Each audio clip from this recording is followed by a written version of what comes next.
Now let us talk about a subject that is very close to all of us here, and one which has presented many mysteries to us,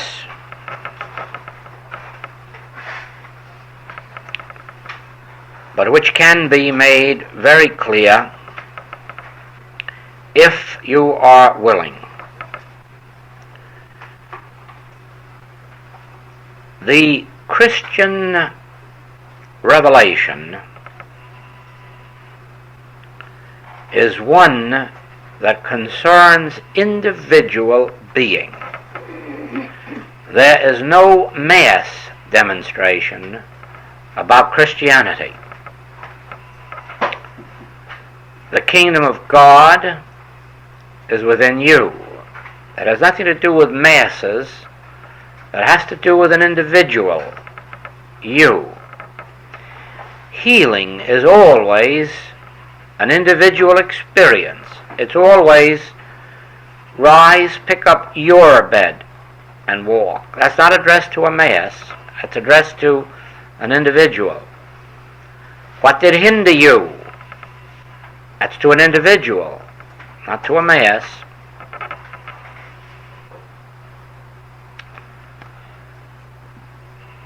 Christianity deals with individual you, individual me.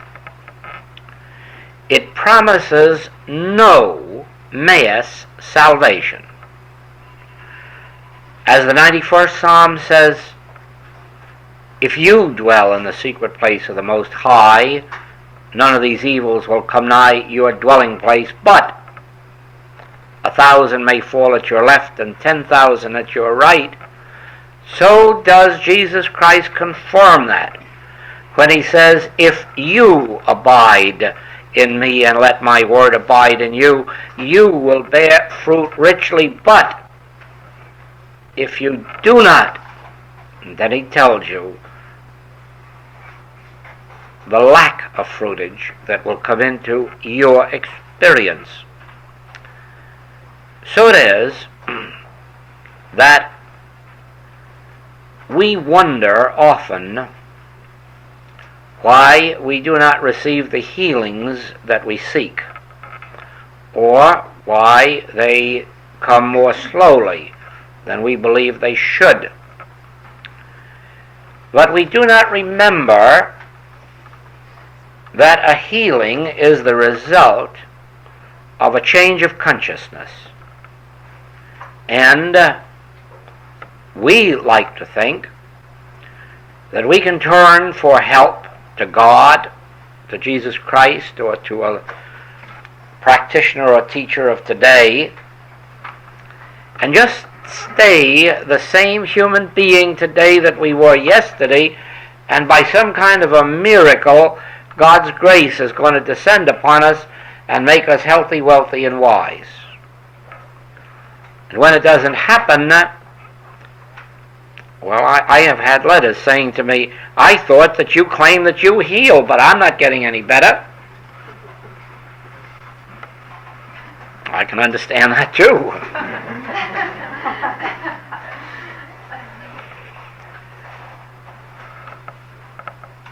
In the Sermon on the Mount, which certainly is understood to be the greatest piece of writing that ever was, we are presented with two ways of life.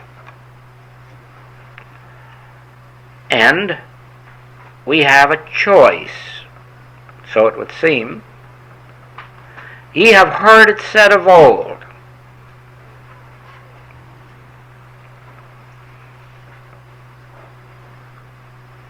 We might pick out a few of those passages just for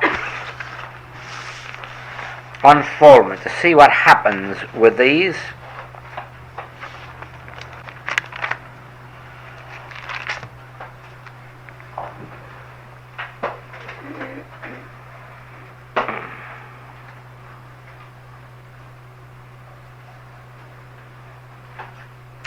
Or he tells us here in the 5th chapter of Matthew, which is the Sermon on the Mount, "Think not that I am come to destroy the law or the prophets.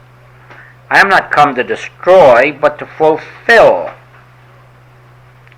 That's a horrible indictment, because it actually means that if we bring ourselves under the law, we have no right to believe that the Christ will free us.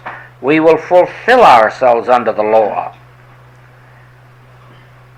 Because he says, "Whosoever therefore shall break one of these least commandments, he shall be called the least in the kingdom of heaven." Now he says, and this is the crux of it, when you think of spiritual healing, think of this: "For I say unto you, that except your righteousness shall exceed the righteousness of the scribes and Pharisees, ye shall in no wise enter into the kingdom of heaven." Now the righteousness of the scribes and Pharisees was this: they obeyed the law to the fullest. They really obeyed the law. They did not disobey the law. And if that's the best you can do, it isn't good enough. Because obeying the law is the least of the Christ teaching. "Except your righteousness be greater than obeying the law." And now let's see how he defines that. "Ye have heard that it was said by them of old time, Thou shalt not kill. Whosoever shall kill shall be in danger of the judgment." So the righteousness of the scribes and the Pharisees would be this: they would not kill. They would be obedient to that law, and they would not kill. But that isn't enough. That is just enough to be a good Hebrew. That is just good enough to be one of the scribes and Pharisees, one of those who obey the law but who cannot enter the kingdom of heaven. Because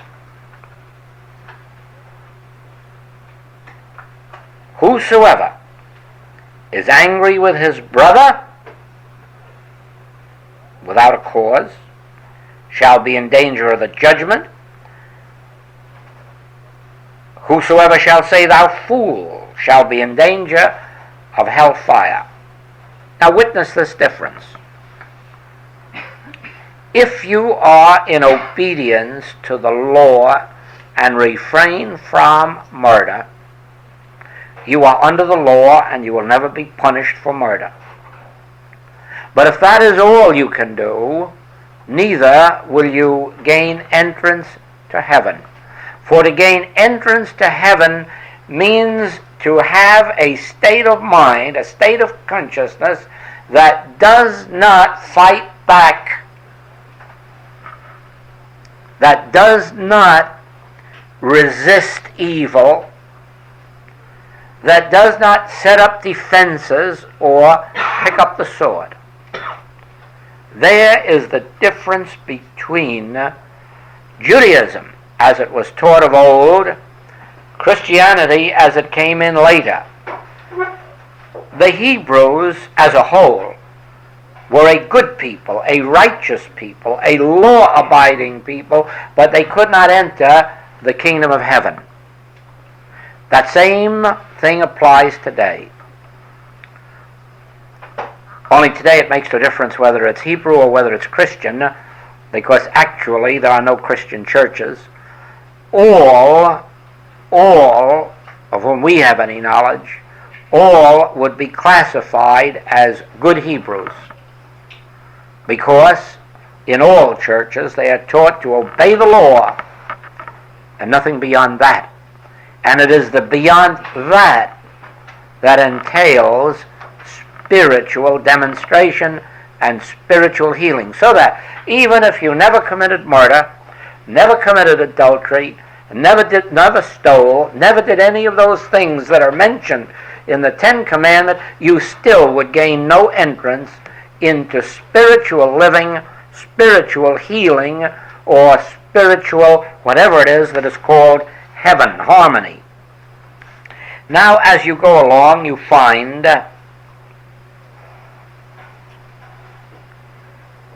therefore, if thou bring thy gift to the altar, and there rememberest that thy brother hath aught against thee, leave there thy gift before the altar, and go thy way. First be reconciled to thy brother, and then come and offer thy gift. Now just imagine that if you came to the altar and left your tithe there, and attended the service, and went through all the rites and ceremonies of the church, you still would be nothing more than a good scribe or Pharisee, a good Hebrew. Because until you took the next step, you would not be able to enter the kingdom of heaven. And the next step is described as becoming reconciled to thy brother. Now, of what does that consist? Because again, it has no relationship to going out and saying, do you forgive me or I forgive you? That again is nothing but a ceremony or a rite. To become reconciled to thy brother means to be able to go off in the corner and ask yourself the question, is man mortal or material? Are we dealing with human beings, some good and some bad, or is my brother the Son of God? Do I accept the fact that all being is spiritual, that God is the only Father of this race? Therefore, all of us are brothers in Christ. That is being reconciled. When an individual sits in their own home or in their own church without another soul knowing what is going on in his mind, and becomes reconciled, opens himself to the realization that, not that I'm not bigoted, not that I'm not prejudiced, but I have nothing to be bigoted about or prejudiced about, because there is only one creative principle of life, that is one God, one Father of us all. Therefore, we are united in Him. We live and move and have our being in Him, in what the Master called the household of God, all one family. On the outer plane, we may not be able to mingle with each other that way, for the simple reason that each one fills a place in their own cultural background, social background, commercial background. But that doesn't mean that up here that we are holding each other in bondage to those appearances, but rather that within us we are making the acknowledgement of one. You see, unless we can do that, even though we have obeyed all the laws and been to church and been through all the ceremonies, we cannot enter the kingdom of heaven. Now, as you go through the Sermon on the Mount,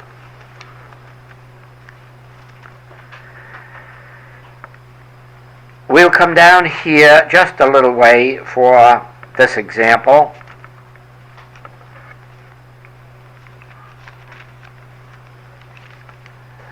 Ye have heard that it hath been said, an eye for an eye and a tooth for a tooth. Now let's admit this, won't you? That it isn't only Brother Shylock who felt that way, but that is the measure of the human race. And that's the code by which the human race lives. You sin and you go to prison if you get caught. Regardless of what you do, it's an eye for an eye and a tooth for a tooth. It's always being demanded of us, and we demand of the other. But I say unto you, that ye resist not evil. But whosoever shall smite thee on thy right cheek, turn to him the other also. And if any man will sue thee at the law, and take away thy coat, let him have thy cloak also. And that today is interpreted as being impossible to do. Now the question will not arise in this room as to whether or not it is possible to accomplish. There's only one question that will come up here tonight, and that is, there is no other way of entering the kingdom of heaven than achieving it. So if it's so impossible, give up also the belief or possibility of attaining heaven, harmony, or even spiritual healing. Because until we can bring ourselves to that state of consciousness, whether or not we're ever called upon to prove it in life, but to bring ourselves to that state of consciousness in which we can take whatever it is that the human world measures out to us without the desire for revenge or vengeance, without the desire to get back at, without the desire to see even the wrongdoers punished. In other words, ours would have to be the same measure that the Master showed at his capture when Peter took out the sword. Put up thy sword, for those that live by the sword will die by the sword. Father, forgive them, they know not what they do. He did not ask God to punish them, nor did he say, God will punish you, nor did he say, you will get what's coming to you, but, Father, forgive them. Now, yes, I heard that. It isn't easy. Of course it isn't. The Master said that. The Master said it wasn't easy. Few there be that enter. That's how difficult it is. Few there be that enter. But with us, as we are on this spiritual journey, the question doesn't come up whether it's difficult or easy, nor does it come up, will we succeed? Even that question doesn't come up. All that comes up is this true, and can we determine to try it? Now, you know, each one of us is entitled to 490 failures before it counts against them. So there should be no fear in our thought that, well, we can't succeed. We don't have to succeed. All we have to do, and all we're called upon to do, is acknowledge that this is the spiritual mode of life, and that insofar as the grace of God permits, I will live up to that teaching which is embodied under the part that says, I say unto you. The part that says, ye have heard it said of old, that's the part that we have to relinquish. The part that says, but I say unto you, is the part that we accept. Now supposing we do accept it tonight and fall down in trying to live up to it tomorrow. That's only 1 out of 490. 70 times 7 we're going to be forgiven for our failures. So let's not worry about failure. Let's not worry about whether it's impossible to achieve. Let us agree among ourselves, is our aim in life being a good human being and obeying the laws and not being sent to jail and so forth? Or do we have the higher goal of entering the kingdom of heaven? Now, wherever there is a willingness on the part of an individual to be transformed into the image and likeness of God, you will find a receptive consciousness with which to work for spiritual living and spiritual healing. It is the individual who is steeled against any willingness to change from being what he is that gives us the resistance that we often cannot overcome. It is the individual sometimes who is, I don't mean the sinner, Oh, heavens, if I could only have all sinners to work with, what an easy path I'd have. Oh, how willing the sinners are to give up their sins. How eagerly they reach out to us to help them, to show them the way. But oh, the good man or woman who is so set in believing that they haven't killed anybody and haven't robbed anybody and haven't committed adultery, then why should this happen to me? Oh, no. Spiritual living entails a softness, a gentleness, a yielding. There must be a yielding consciousness. There must be a willingness to let go of this idea of he did it to me and I'll do it twice back to him.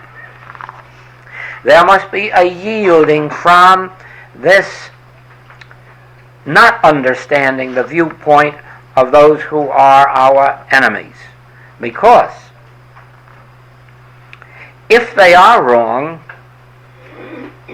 our attitude will only settle them more in their wrongness. Whereas the ability to say, Father, forgive them, to bring to them a gentleness, a willingness that they be opened, is the thing that makes room in their very consciousness for a change of mind, a change of heart, a willingness to see. As you follow this, you will find, give to him that asketh of thee. There again, it is not resisting. Here, of course, is the most difficult.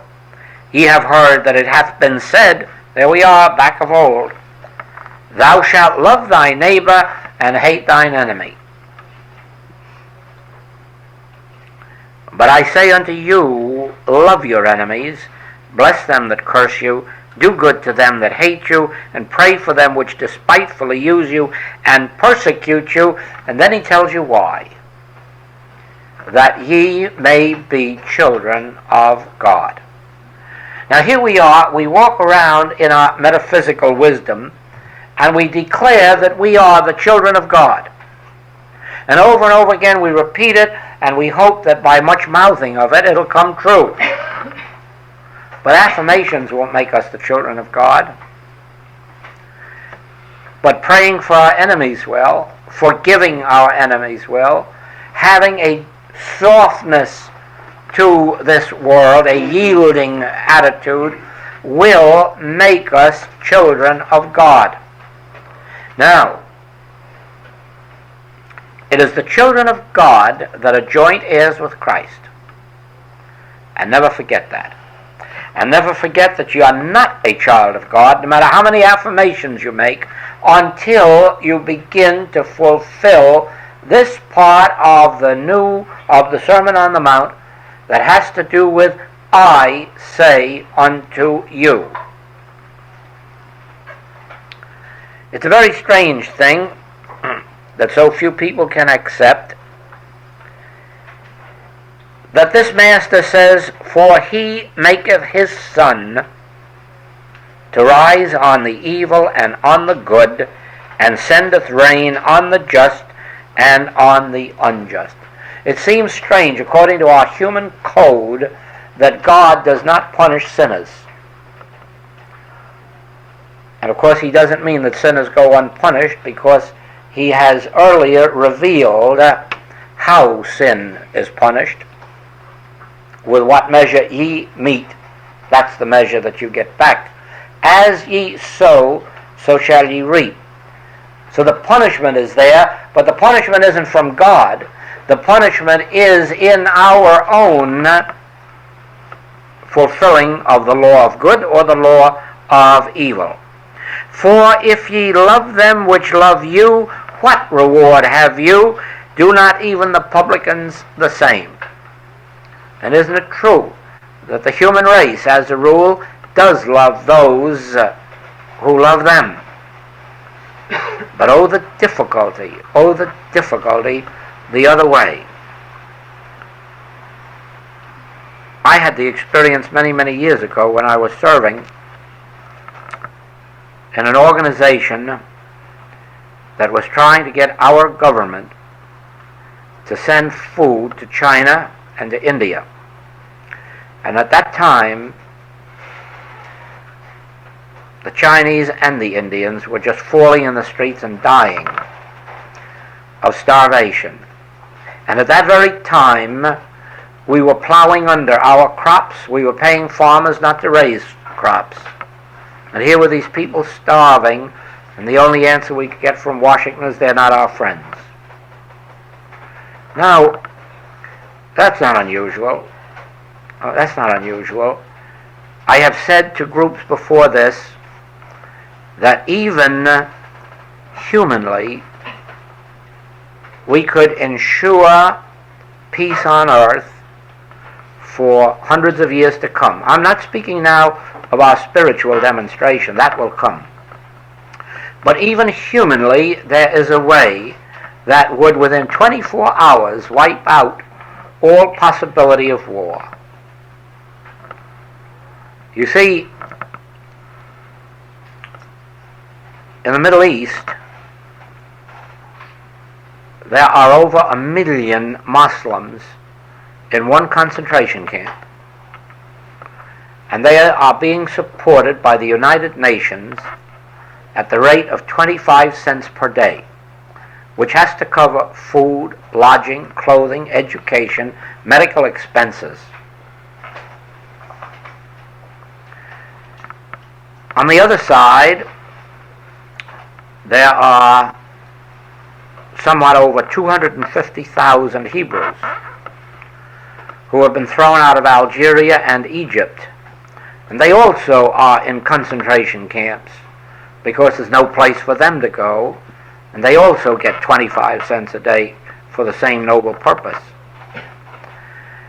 I have traveled in the areas in the Near East and the East, and I've seen numbers totaling into the millions who are living on that same 25 cents a day. And there is where all of the danger of war is coming from. If war comes, it will be between the Jews and the Muslims, or it will be between the Muslims and the Christians, or it will be between the communists and the nationalists. Why? Not so much because of the governments, but because of the people who are starving, the people who are living a whole generation without the chance of going into a schoolroom, without the chance of having adequate clothing on their back, and never once being adequately fed. That's where our breeding places are right now of the danger of war. And I can tell you it will be very difficult to foment a war if all of those people were being taken care of and knew that there was love on earth. Somebody that cared. You wouldn't get them into armies to fight.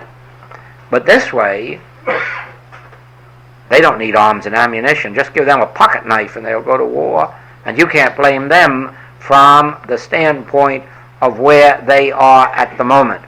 And so it is. When the Master says then, what reward have you if you love those that love you? What reward have you when you send food and clothing and even arms of protection to your own allies and your own friends, for do not even the publicans the same? But, and if you salute your brethren only, what do you more than the others? Be ye therefore perfect, even as your Father in heaven is perfect. And that perfection, I go back again, can only be individual, it can't be collective.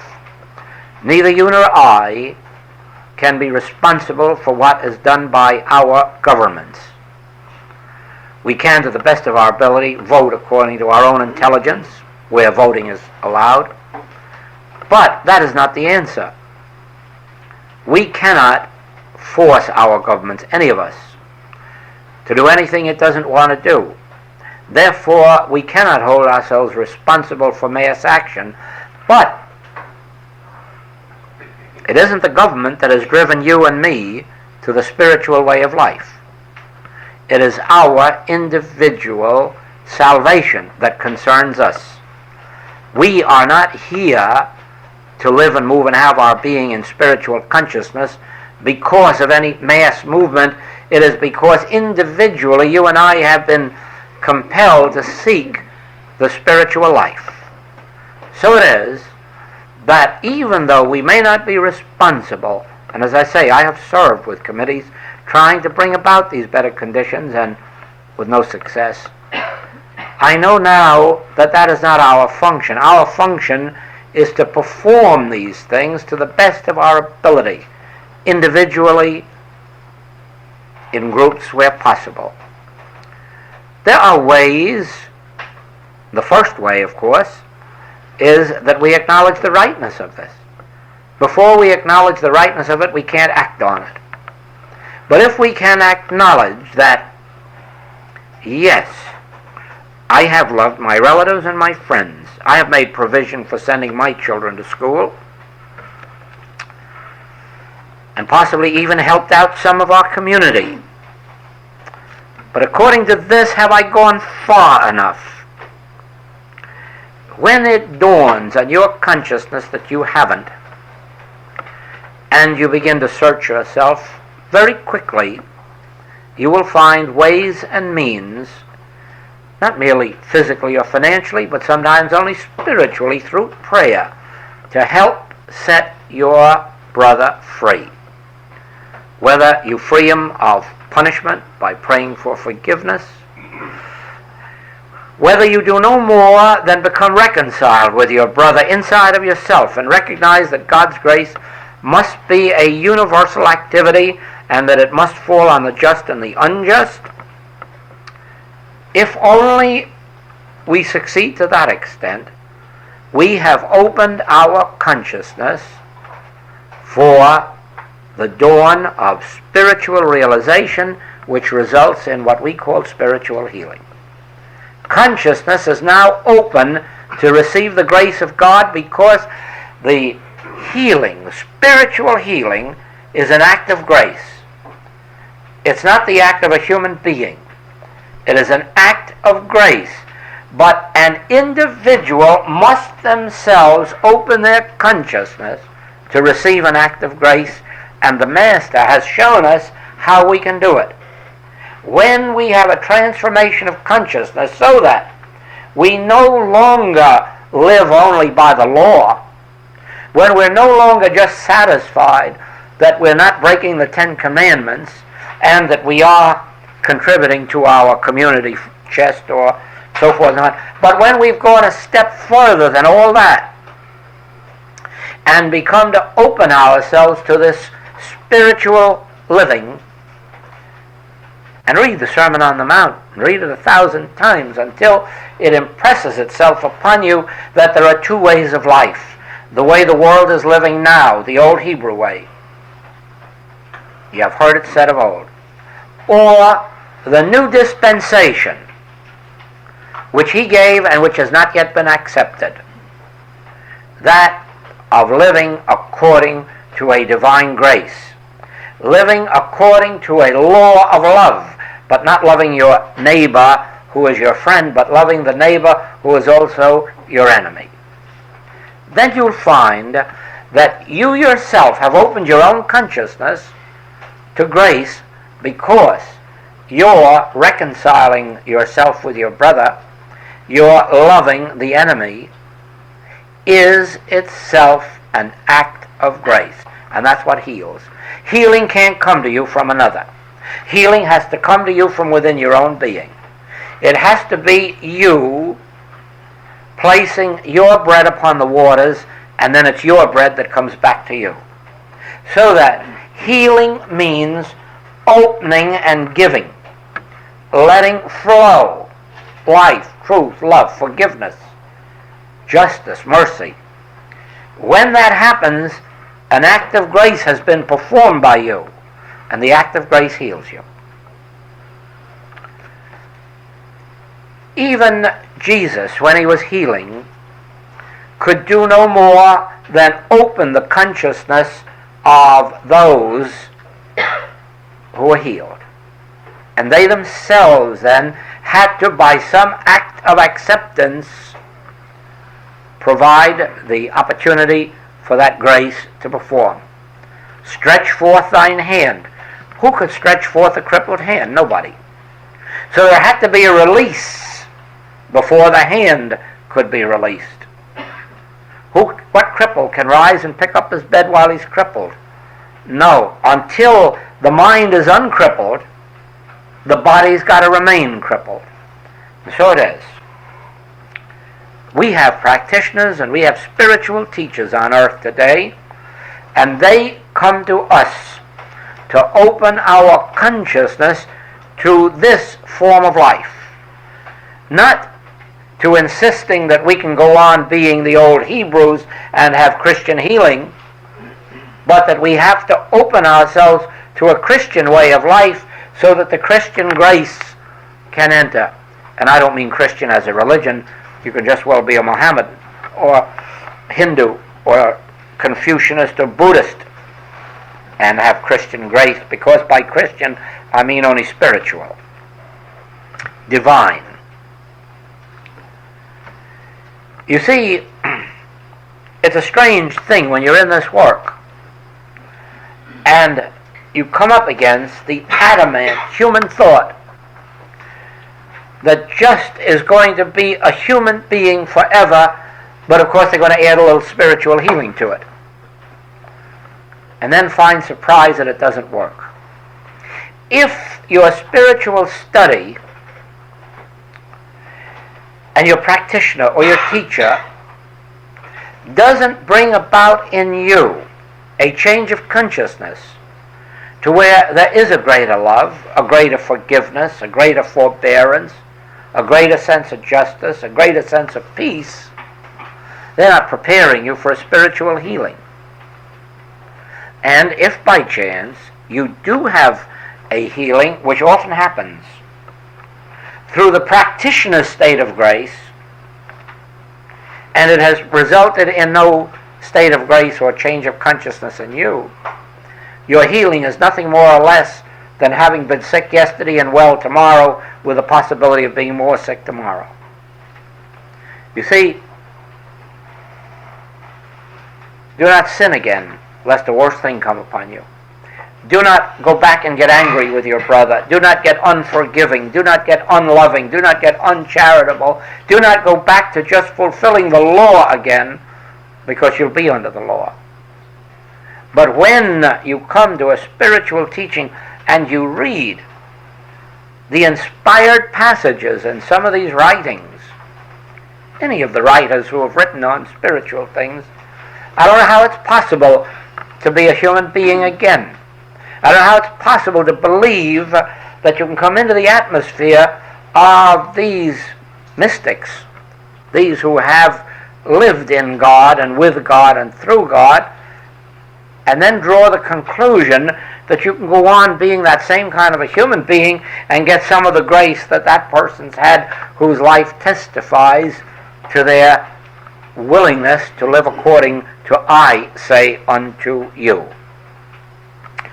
So it is that when you come to the next chapter and you read about do not your alms before men to be seen of them,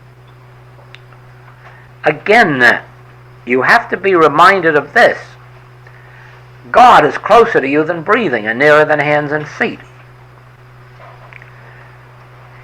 If what you do is meant to please men, don't have any idea at all in your mind, unless you want to fool yourself, that your thought is on pleasing God, because it isn't.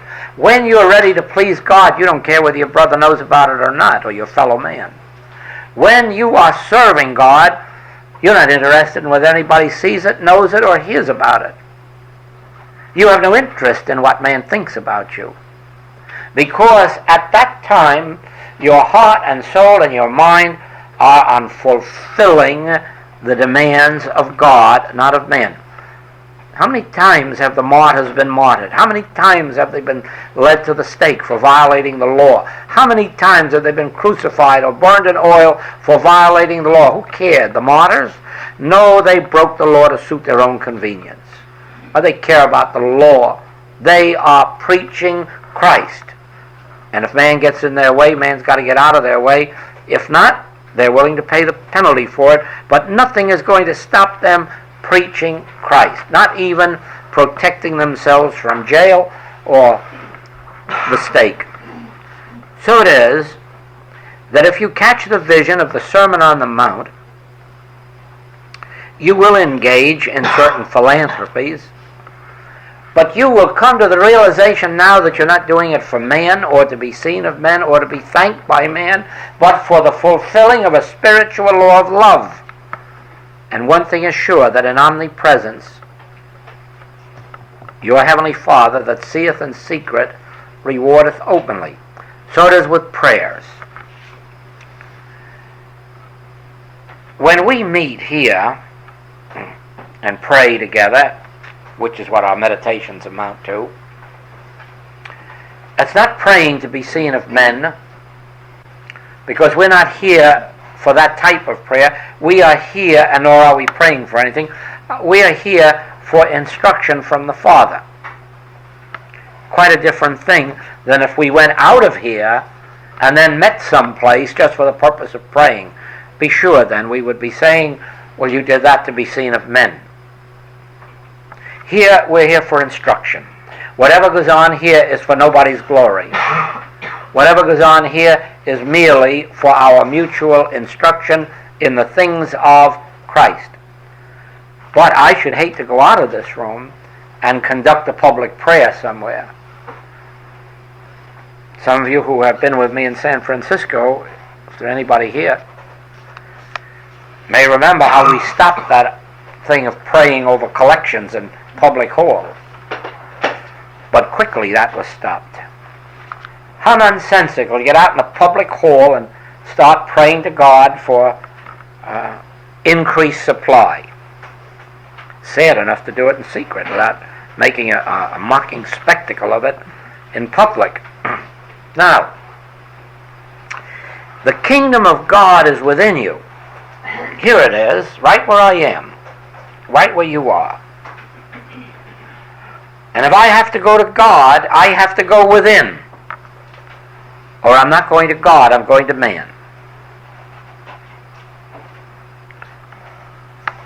Do I believe the kingdom of God is within me? You know I do. And that is why I'm willing to spend my time in contemplation, meditation, tabernacling with the Father within me, and the Father that seeth and knows whether I'm on the level or not inside, rewardeth accordingly. If I'm not, there's no use trying to fool the infinite intelligence of the universe or the divine love of the universe, because what it seeth in secret, that's the measure that comes back. Do you not see now that in establishing, in reconciling yourself with your brother, it isn't necessarily a public act. It is going within to the Father and acknowledging what our wrong is, writing it within ourselves, and then stepping forth in agreement that I must not sin again lest the worst thing come upon me. And even if it weren't going to come upon me, I have no right to go back to positions outgrown. You see, the Christian life is an individual life. There are no rules or regulations. There are no commandments. There is merely the injunction or the reminder that as we sow inside of our own being, the Father that seeth in secret will see that we reap. And our righteousness must exceed the righteousness of the scribes and Pharisees, because we must find a way of life that conforms to a spiritual standard and not a human standard.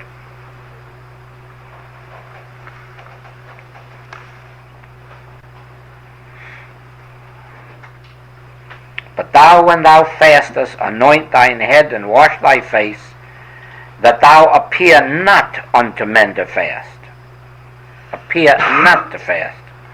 How many times I've said, let's keep our business suits on and not wear uniforms, and let's keep our ordinary conversational tones, not this sanctimonious business, not let pretend to the world how sanctimonious we are, or even try to convince them we are, when the only one we have to convince is the Father within. And there's only one way to convince the Father within, not with words or with thoughts, but by a mode of life that conforms to the Sermon on the Mount. You see, spiritual healing is a two-way project. A practitioner or teacher on the spiritual path cannot do very much healing if they are living a lie, because it isn't the words that a practitioner thinks or speaks or writes that heals. It's the state of consciousness in which they are living on the inside. That is what opens the healing grace. The words in their lips can be lies. The thoughts in their mind can be foul. But when the life is lived inside, then the Father that seeth in secret is there. In other words, then, the healing agency is not words or thoughts. It's a state of consciousness. A state of consciousness that is imbued with a spiritual message and that is seeking, not that it succeeds to any too great an extent, but that is continuously seeking to live above the law of the scribes and the Pharisees. Now that's the one-way part of spiritual healing. The practitioner or the teacher must have come to some measure of living by grace instead of by human modes or means. But the second part is the patient or student. And that doesn't mean that a patient or student will not be healed until they're perfect. No. Most of the healing takes place through the practitioner's state of grace. But it does mean this, that there are some things that will not go out except by prayer and fasting, that will not go out until there has been a change of consciousness in the patient or student. But primarily it means that even though you have your healing physically, you have not advanced yourself a bit towards spiritual life until you yourself begin to yield to the spiritual impulses. Now, that doesn't involve asceticism. That doesn't involve not enjoying life. That merely involves what the Sermon on the Mount says, taking this attitude of life which is not out seeking forever to establish its own good, and which is not out fighting the human injustices except by prayer, by forgiveness. It's a change of an inner life more than it is an out.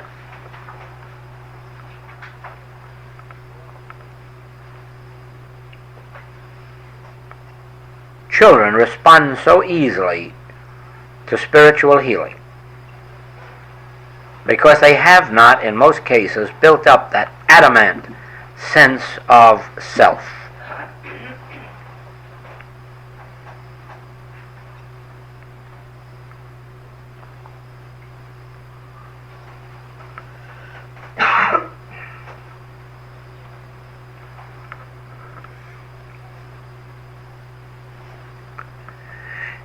Is there a way to achieve some measure of this without the use of willpower and force? And the answer is yes. The answer that we have discovered in the infinite way is this: that from the moment that you accept that there is neither good nor evil in person, thing, or condition, in that moment the inner yielding begins, because you are no longer fighting or opposing person or thing. The very moment that you can meditate. Now follow us in this meditation.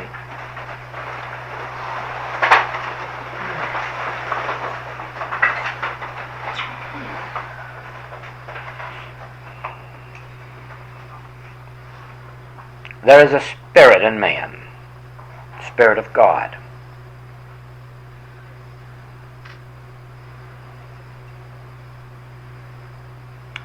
Every individual is in his true being the offspring of a spiritual creator. Every individual is endowed with spiritual qualities and spiritual faculties.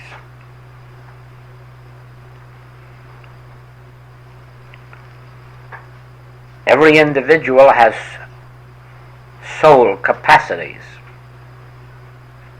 God qualities, God instincts.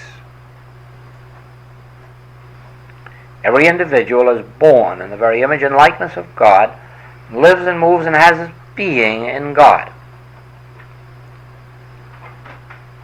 The good of that individual isn't the good of the individual at all. It's the good of God shining through. Master says, "Why callest thou me good? There is but one good." So all of the good individuals that I know in the world, they're not good. God is good. And it is God's good that is shining through. There is no evil, for in this entire creation we have just described, there could be no such thing as evil. In all of God's kingdom, there could be no evil. As there could be no good in person, there can be no evil in person. Good is a quality of God, and evil has no qualities. It occupies no space. Again, it's an image in thought. There is no good and there is no evil. Not in person, nor in condition. Evil has no real existence anyhow. That is agreed. Everyone agrees on that. Even in the world of science it is agreed that there is no such thing as a condition of evil. That which appears as evil is a negative or an absence of good. So there's no such thing as an entity or an identity called evil. There is no evil. There is no good. Now,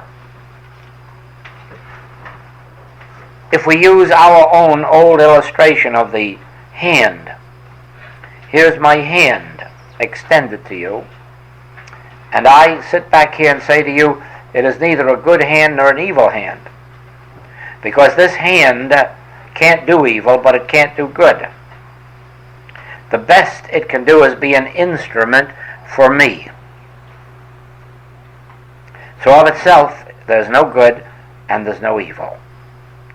And so you can go from your body, through your body from head to foot, and you will find this, that your body has not a single quality of good or evil in it.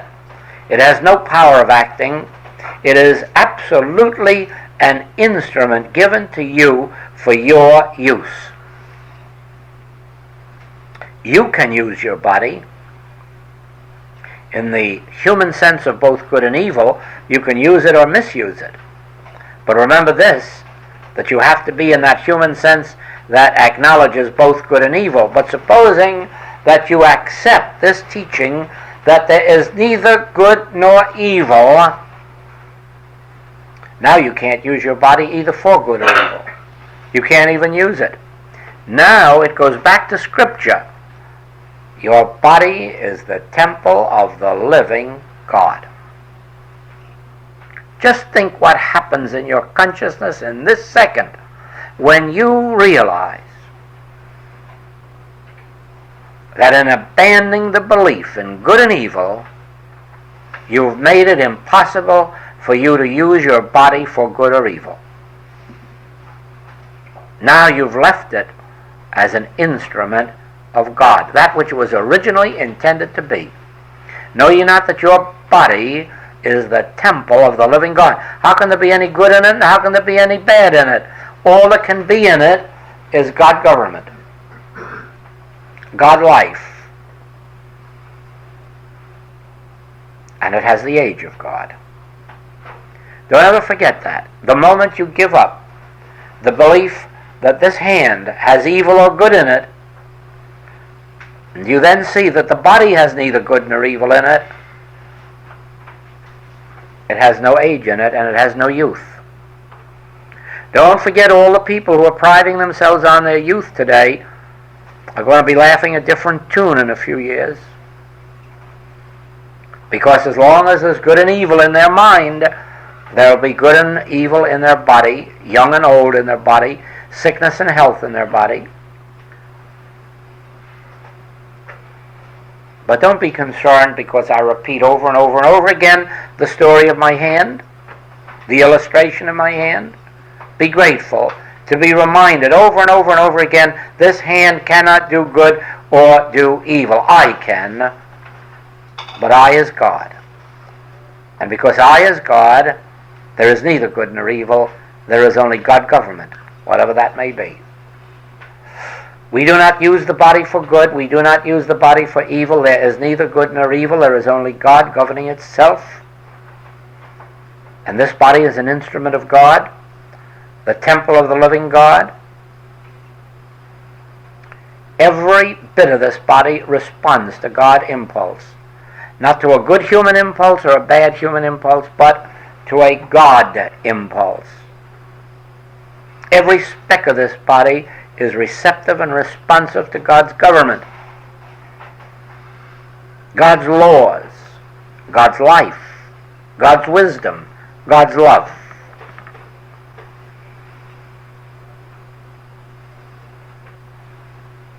Everyone leads the monastic life the very moment they agree that nothing good nor evil can enter here, only God. God is in his temple.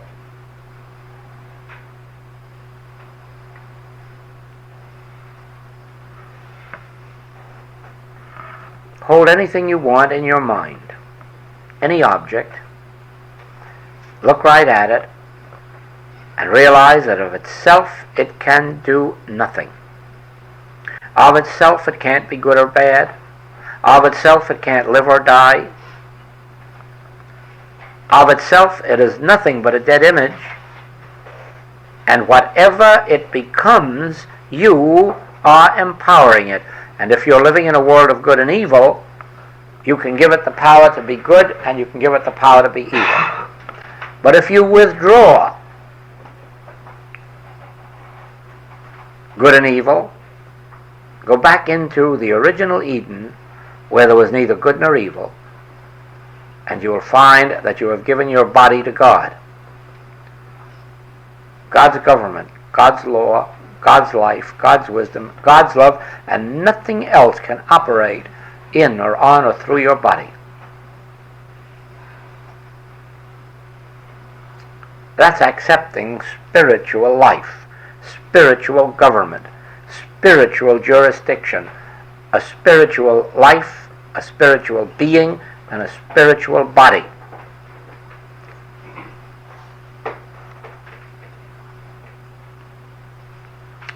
Thank you. Thank you.